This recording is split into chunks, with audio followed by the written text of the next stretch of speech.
Let's talk about some Cowboys rumors. I am your host, Tom Downey. Jamal Adams, is that a possible trade here? I'm still going to give it 2 stars. You guys like talking about Jamal Adams, don't you? 2 stars on this one. It makes sense. And once again, we're back, and we're going to have this story, just like Earl Thomas, a whole bunch this year. SNY, which is a local New York reporter here, the Jets could explore a trade in the offseason of Jamal Adams, who, by the way, as we know, was unhappy. He was nonplussed that the Jets shopped him this offseason. The Cowboys, we know, had interest. Guess what? They're going to come calling again. They were willing to move a first-round pick.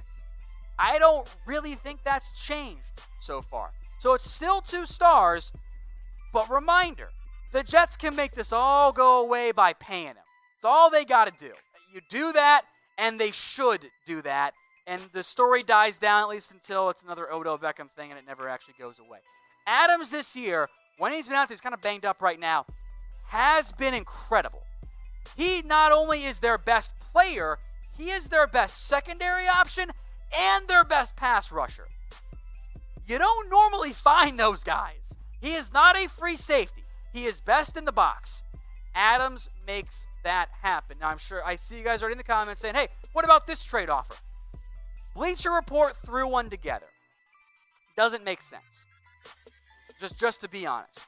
Their offer was a 2nd-round pick and maybe a day 3 pick gets it done. Really? Really? I mean, first off, sign me up if I can make that happen. But why would the Jets take this? If they're going to shop Jamal Adams, there's going to be a bidding war.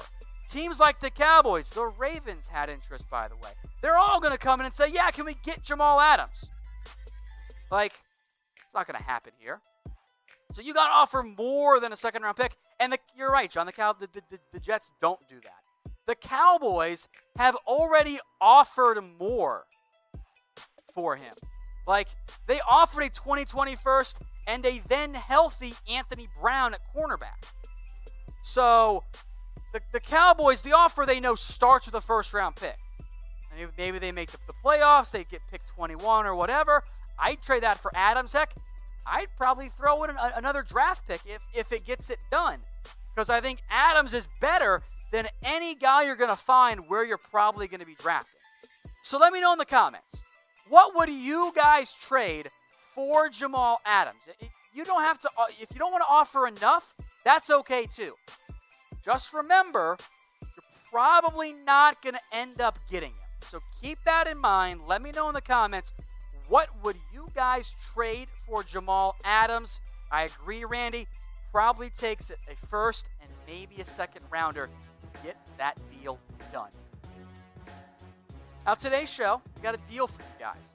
Cowboys jerseys, they are on sale, 25% off, chatsports.com/Cowboys jersey. All kinds of ones. Dak Prescott. We got Amari Cooper ones on sale as well. If you're a fan of a particular player, they probably got something on sale for you. Up to 25% off, of course, while their supplies last. It's chatsports.com/Cowboys jersey. Now, if you don't want a jersey, maybe you're not a jersey guy, maybe you want something different this time around, head over to chatsports.com/Cowboys.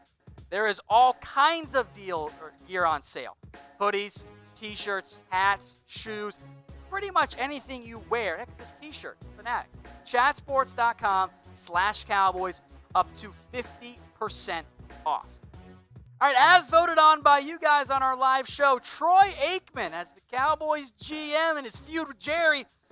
1 star. Sorry, guys. Don't get your hopes up. Frankly, I don't know if you even want to get your hopes up with this one, if it's even a good idea. Aikman, the more and more he talks, the more and more I think he's angling for a job.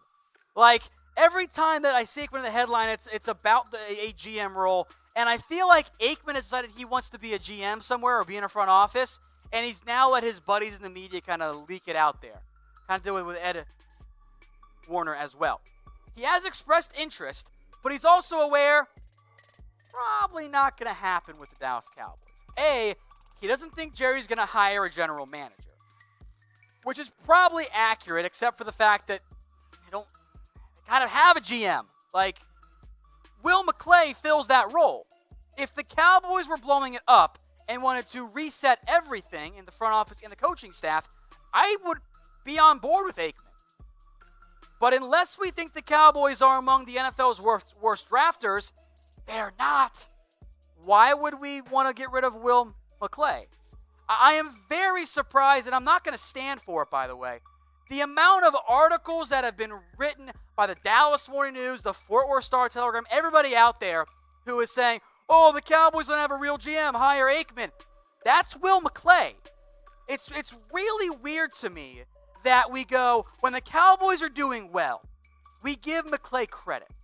And then when the Cowboys aren't doing well, we act like he's not there. That's not fair to the Cowboys. It's not even fair to McClay. He is your de facto GM. And he's had GM job offers in the past. He has stayed. So Aikman's next comment here, it's accurate, but it's a little unfair. It says, I doubt it. I think that's a real long shot on being the Cowboys GM.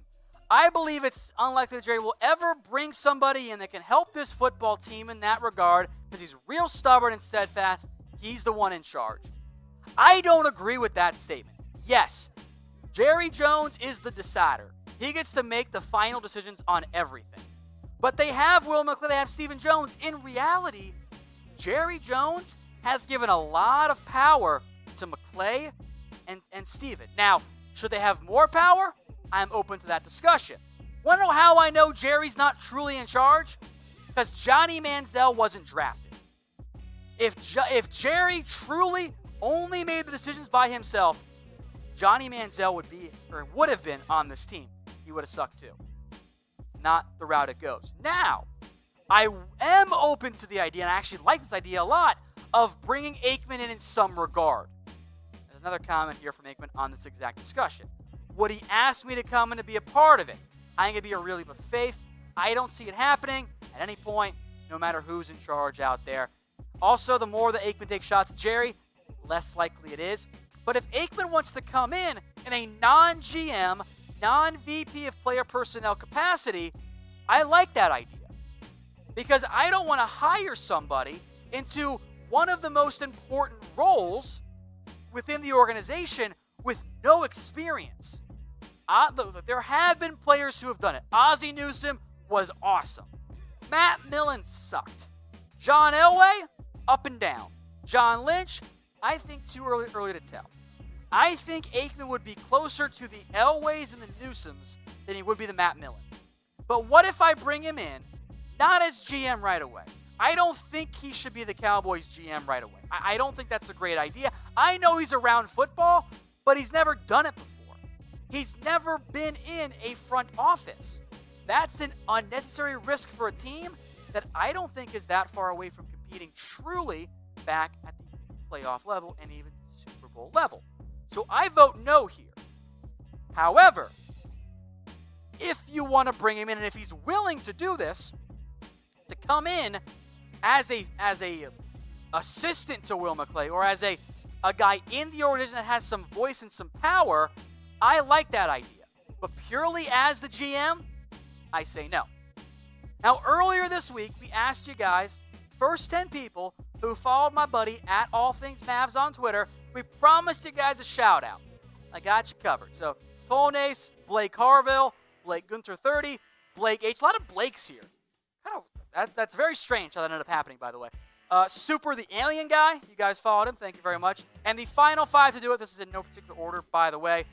Shaheeds did it, Alyssa did it, Hayden did it, Jamarcus did it, and Israel Ben did it as well. Promise you guys a shout out. You guys were the first 10 to follow at All Things Mavs. Thank you all very much. And if you guys like the Mavs, go follow him. He does some great work on Twitter at All Things Mavs and does some great Mav videos here for us at Chat Sports.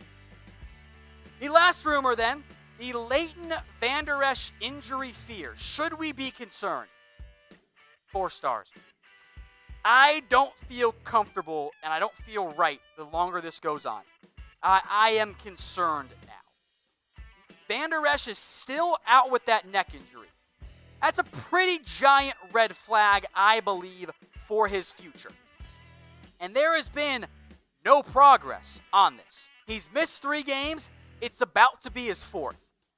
The longer this goes, the more likely it becomes that Leighton Vander Esch isn't going to play this year. And at this point, if I had to bet, I don't think he is. And the longer it goes, I am now concerned it's not just a this year thing, that this is a career problem.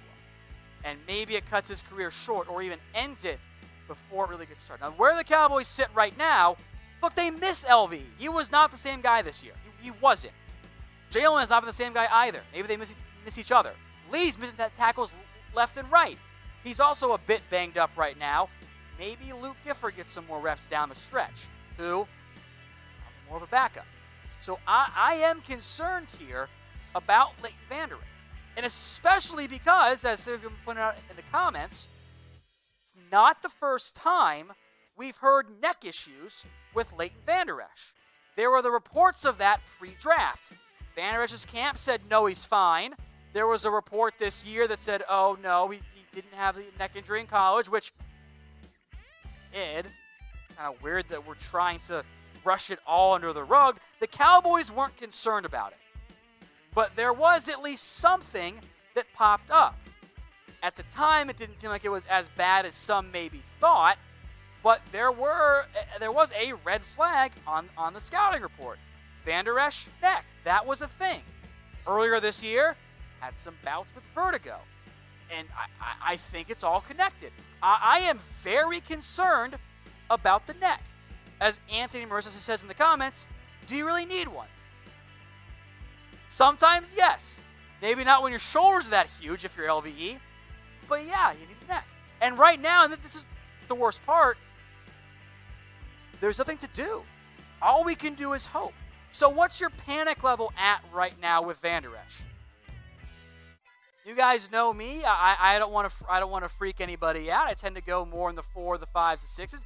I'm at about an 8. I'm pretty high up there with my concern. Each day that this goes on, I get more and more concerned and more worried and fearful. You spent a first-round pick on him. You got to get more than a year and a half. That's a bad pick. So with the neck injuries being at least allegedly a thing in the past, and now it's reared its ugly head, yeah, I am very concerned right now about LVE, and I hope he's okay. I see 6s, 7, 8s. I'm on board there. All we can do is wait and hope, and that is not a fun place to be if you're a Cowboys fan. It's also not a fun place to be if you're betting on the Cowboys. Speaking from experience there, by the way, they've cost me a lot of money this year. Chatsports.com/bet takes you right into the BetDSI site. Even though I've missed some bets, I still got a bunch of money. They just give it to me for free sometimes. Like they gave me $25 over Thanksgiving. Very nice of them. I can go lose that money now. It's chatsports.com/bet. Use that promo code Cowboys120 for a 120% deposit bonus. Put down $50, they're going to give you $60 for free. Hey Cowboys fans, thanks for watching the Cowboys Report. If you haven't already, click right here to subscribe to our channel for all the best Cowboys coverage on the internet. That's news, rumors, highlights, mailbags, film studies, and a whole lot more. And I'm making your lives a little bit easier as well with the next Cowboys Report video right here.